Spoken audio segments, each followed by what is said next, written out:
आज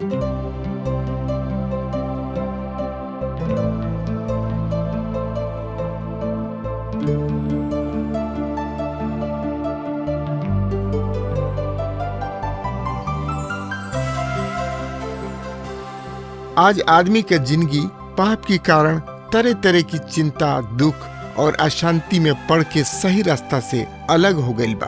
ओके नइखे पता कि केवना सही रास्ता में आई। यही खातिर TWR इंडिया जिंदगी के राह कार्यक्रम प्रस्तुत करता। ये आपके अनंत जिंदगी और उद्धार की राह में चले बदे तैयार करेला।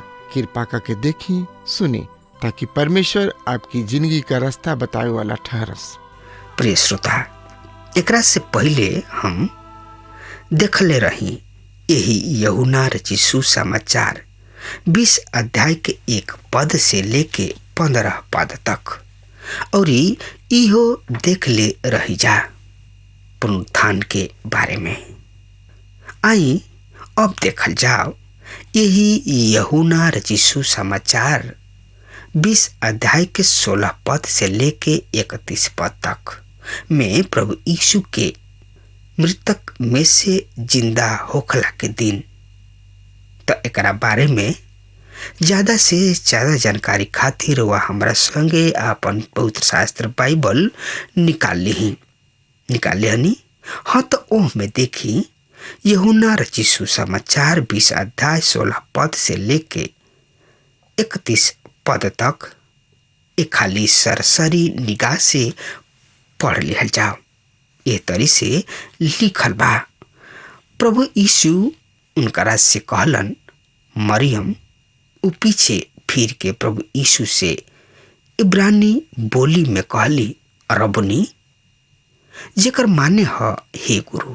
प्रभु यीशु उनका से कहलन, हमरा के मत छू, काहे कि हम अब तकले बाबू किने ऊपर नइखी गइल, पर हमारा भैयन किने जाके ओहनी लोग से कह द कि हम अपना बाबू के और तोहनी लोग के बाबू और अपना परमेश्वर और तोहनी लोग के परमेश्वर किने ऊपर जाता नहीं। मरियम मगदलिनी जाके चेलन से बतौली, प्रभु यीशु के देखनी हई जा, और वो हमरा से ई बात कहले। हाँ, वो दिन इतवार के दिन रहल। सांझी के बेरा जब वहाँ के द्वार जहाँ चेला लोग रहन, यहूदी लोग के मारे बंद रहल, तब यीशु ऐसन और बीच में खड़ा होके ओहनी लोग से कहलन, तोहनी लोग के शांति मिले। और उ ई कह के आपन हाथ और आपन पंजरी देखौलन। तब चेला प्रभु के देख के खुश भइले। यीशु फिर ओहनी लोग से कहलन, तोहनी लोग के शांति मिले। जैसे स्वर्गीय बाबू हमारा के भेजले बाणे, वो सही हम हूँ तोहनी लोग के भेजता नहीं। ई कही के उ ओह लोग पर फूकलन और ओहनी लोग से कहलन कि पवित्र आत्मा ल जा, जेकर पाप तोहनी लोग माफ कर बजा। ओहनी लोग खातिर माफ कर बजा। उनकर माफ ना कल जाई, पर 12 में से एगो चेला, जेकर माने थोमा, जे दिदुमुस कहालन, जब यीशु अइलन तो ओहनी लोग के साथे ना रहलन। जब और चेला लोग उनका से कहे लगले, हमनी के प्रभु यीशु के देखनी हजा, तब वो ओहनी लोग से कहलन कि जब तक उनकर दोनों हाथ में कि कील के छेद ना देख लेब और छेद में आपन अंगुरी ना डाल लेब, तब तक हम विश्वास नहीं कर सकत। और उनका पंजरी में आपन हाथ ना डाल के देख लेब, तब तक हम विश्वास कबहुओ नहीं कर सकत। 8 दिन के बाद उनकर चेला लोग फिर घर के भीतर रहले लोग और थोमा के ओनी साथे भीतर रहलन और द्वार बंद रहल। तब यीशु आके उनका बीच में खड़ा होके कहलन, तोहनियो लोग के शांति मिले। तब वो थोमा से कहलन, अपन अंगुरी यहाँ ले आके हमारा दोनों हाथ के देख और अपन हाथ हमारा पंजरी में डाल और अविश्वासी मत बन बल्कि विश्वासी होख। ई सुन के थोमा जवाब दिहलन, हे हमार प्रभु, हे हमार परमेश्वर। प्रभु यीशु उनकरा से कहलन, तू तो हमारा के देख के विश्वास कैले हा। धन्य बा ऊ जे बिना देखे विश्वास कैलसा।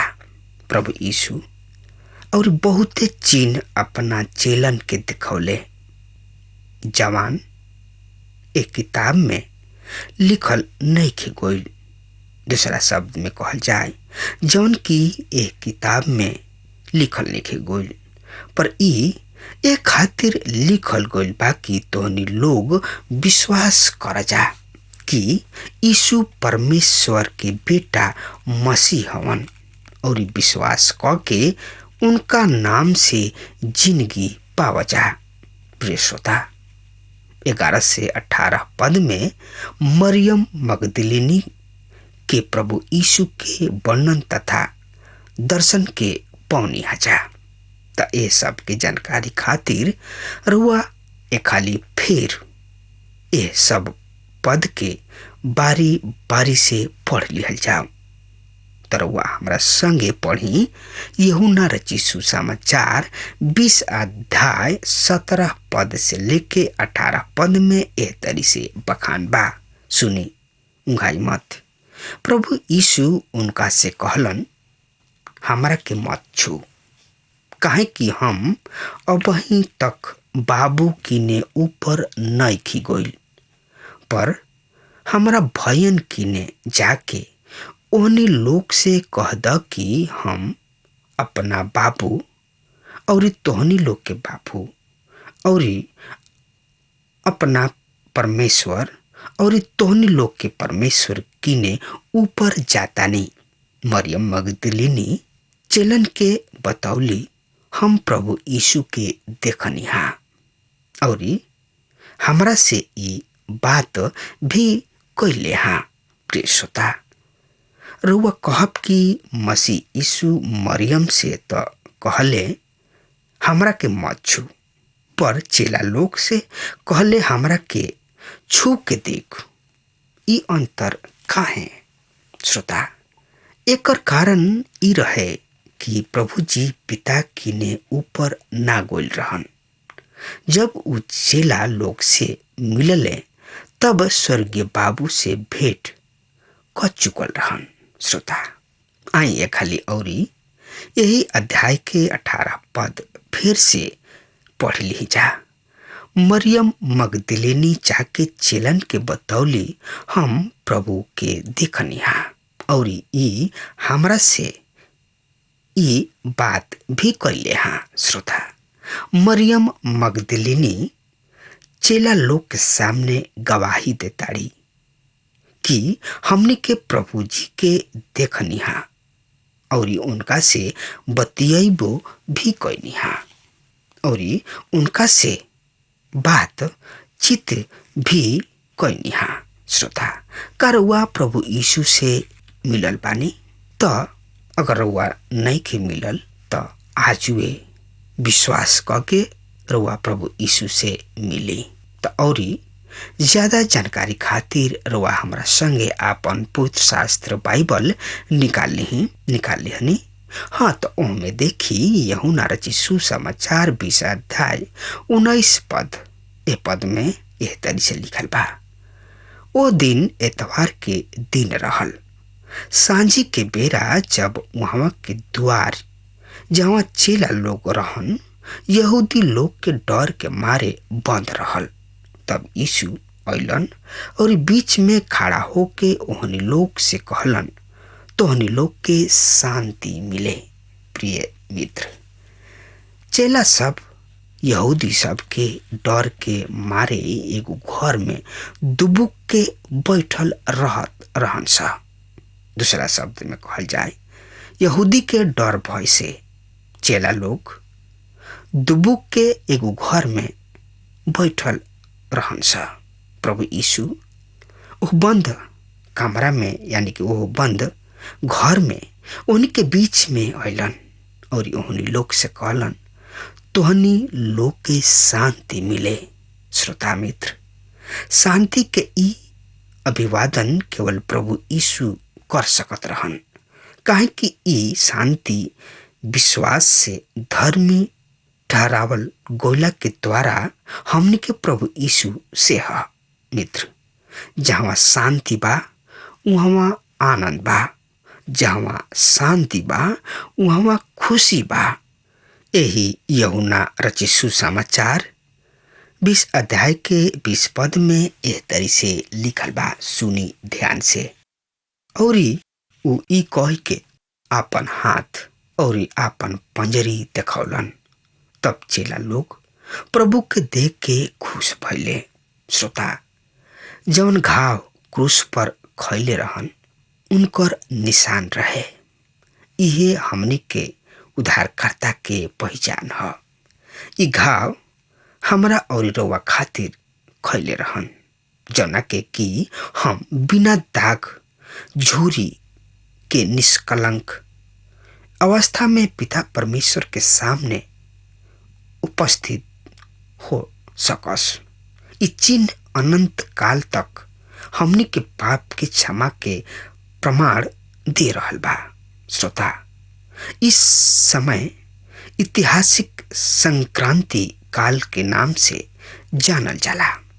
ई उ समय रहे जब व्यवस्था के स्थान अनुग्रह ले रहल। ई व्यवस्था तथा अनुग्रह के बीच सांधे काल रहे। ई मानव इतिहास में अनोखा समय रहे।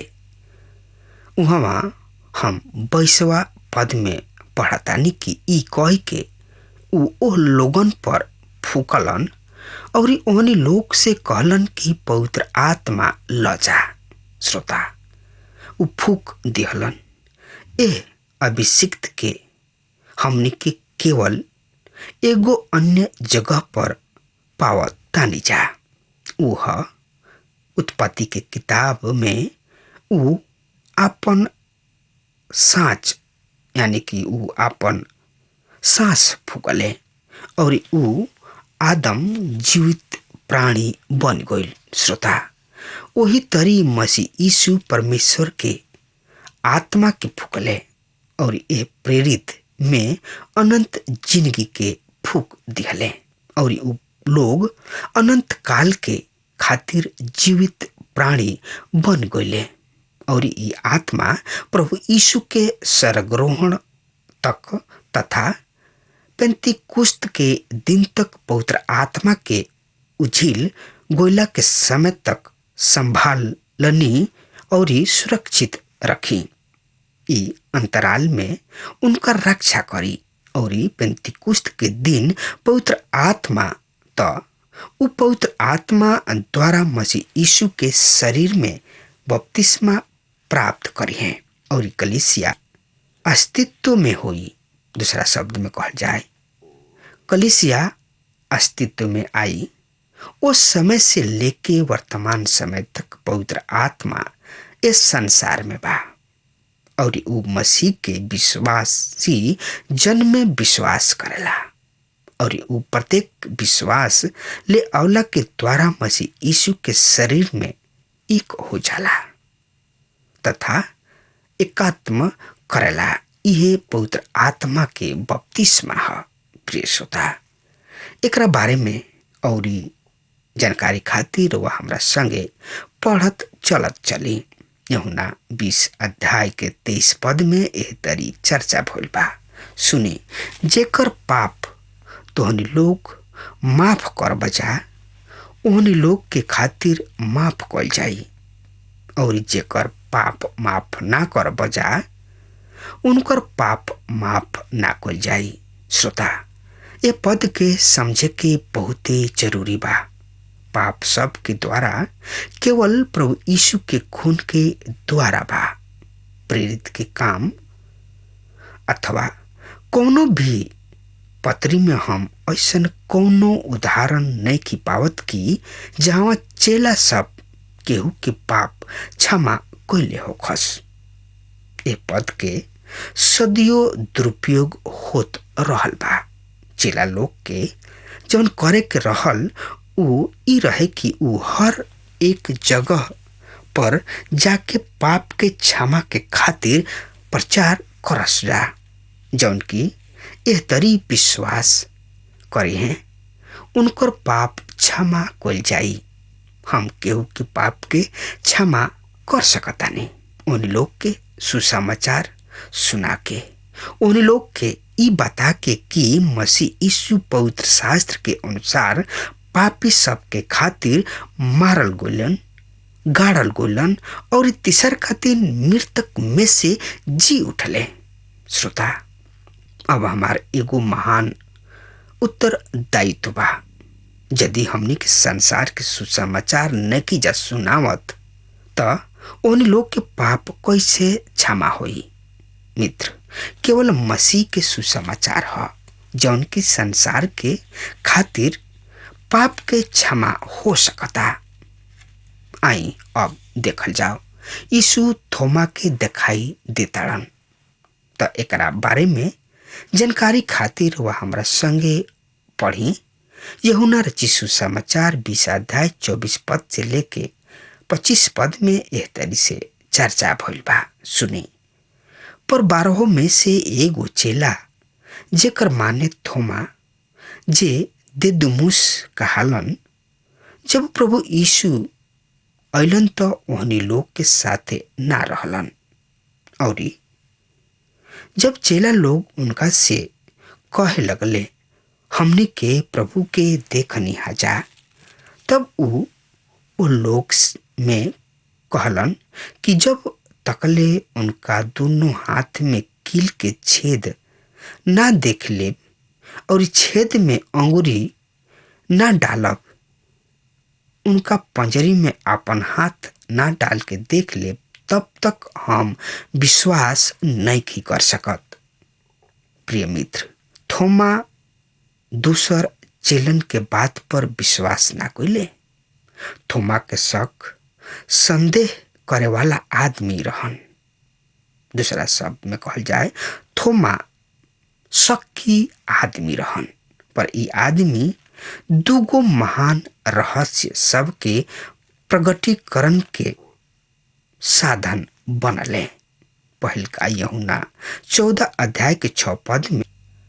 श्रोता, प्रभु यीशु थोमा और ओहनी लोग के सब ओ लोगन के शक के इलाज कैले जो उनके देख के विश्वास ले आवे वाला हमें।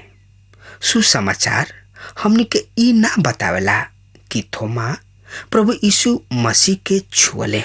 यदि रुआ के प्रभु यीशु मसीह के पुनरुत्थान में तनकियो संदेह शक बा, तरुआ थोमा के गवाही पर विश्वास करके प्रभु यीशु के अपन उद्धारकर्ता मुक्तिदाता के रूप में ग्रहण कर सकतानी। परमेश्वर पिता सच्चा संदेह करे वालन के सहायता मदद करेलन।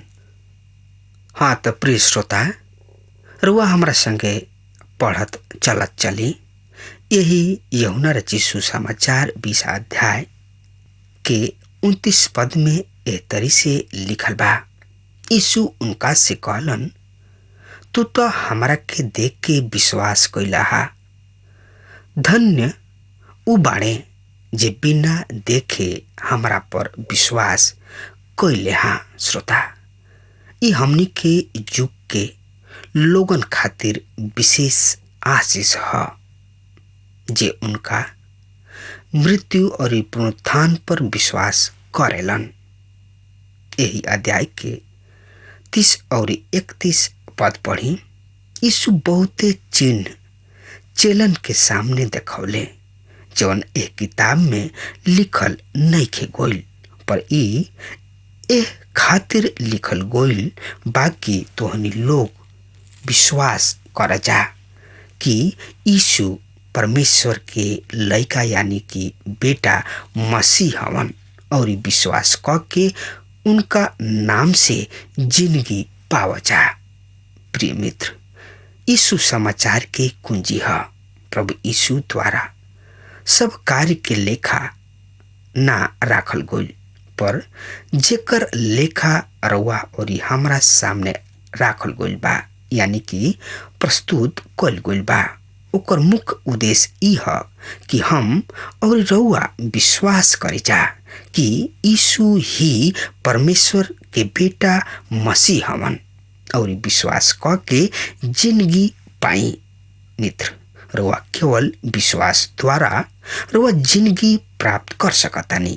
इहे नया जन्म है। रउआ प्रभु यीशु पर विश्वास ले अइला के द्वारा से परमेश्वर के संतान बन जाई न जा।